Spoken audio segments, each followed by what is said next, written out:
Hola, buenos días. Son las tantas de la madrugada, pero ya que hace un fresquito y ya que no pasa ningún tractor, ningún coche, ni ningún vecino que grite, ni nadie que pite, me he decidido a madrugar un poquito y a celebrar los 250 aniversarios de los Estados Unidos. Los actos comienzan hoy, sábado 3 de julio.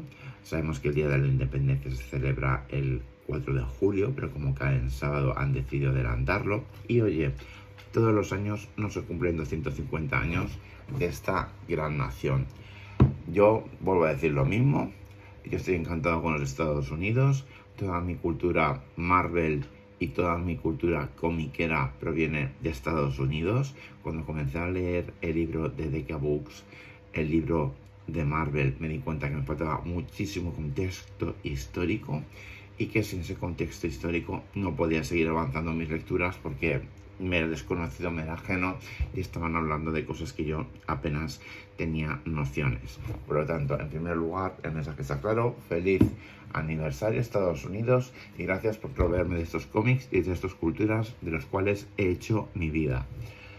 Superada la felicitación, quiero hablaros de este pequeño libro. Es la Constitución de los Estados Unidos y pertenece a los 3 textos fundamentales y fundacionales de los Estados Unidos, que yo os recomiendo leer encarecidamente, porque se habla muchísimo de los Estados Unidos y hay muchísimo desconocimiento. En sí, son 3 los documentos que debéis leer. La primera, la Carta de Independencia, que os va a ocupar apenas unos 5 o 6 minutos. No es muy larga, es muy cortita, muy breve y se puede leer de una forma muy amena.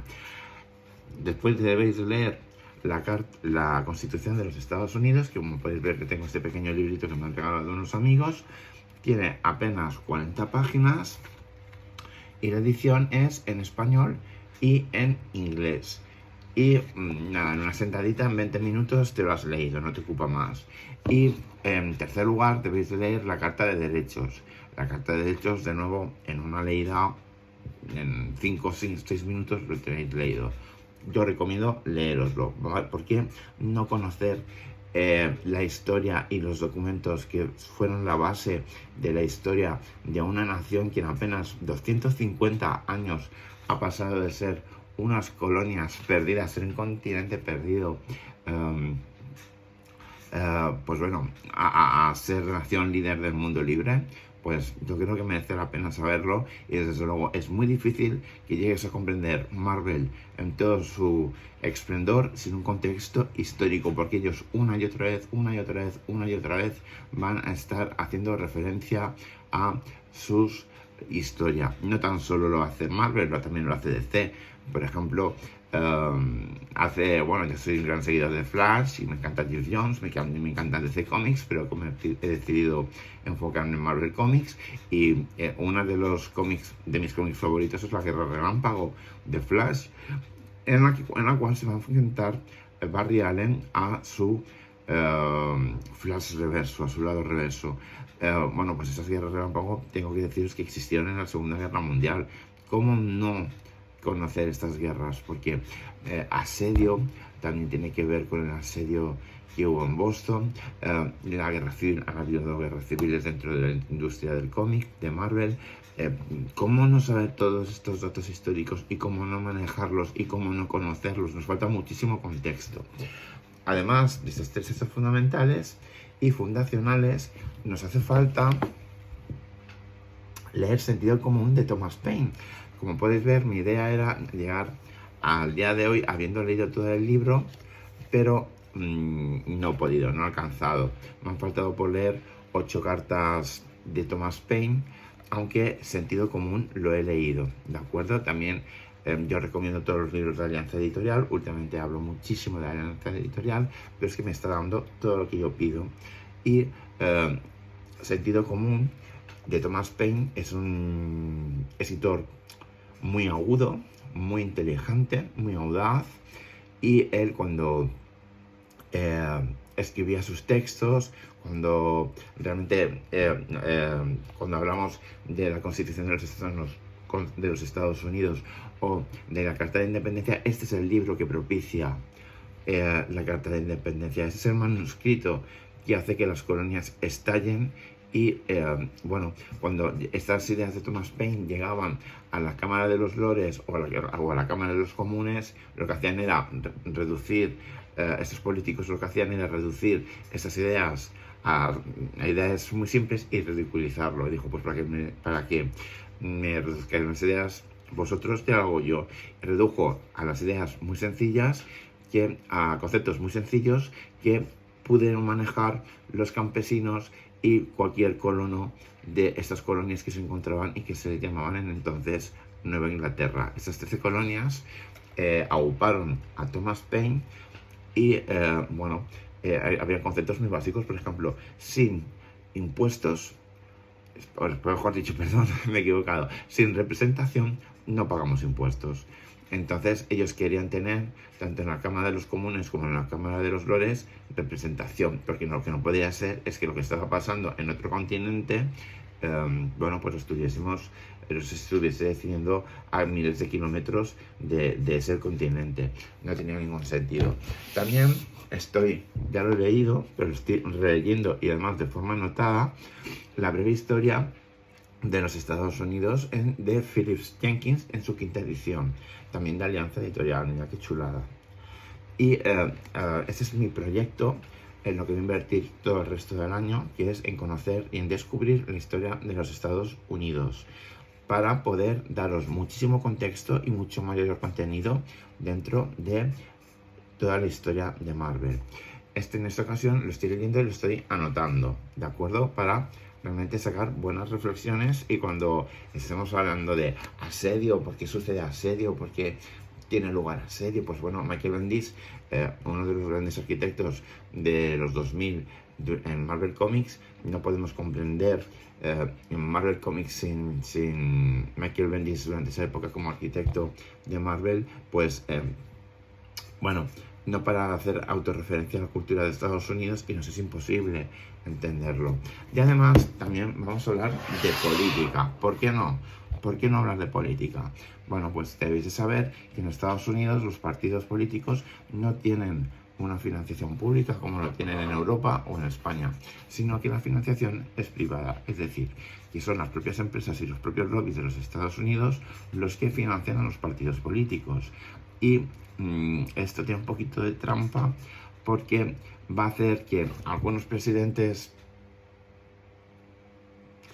pues vayan a estar más interesados en defender los derechos de esos lobbies que lo han financiado para que lo sigan financiando, que para defender los derechos del pueblo.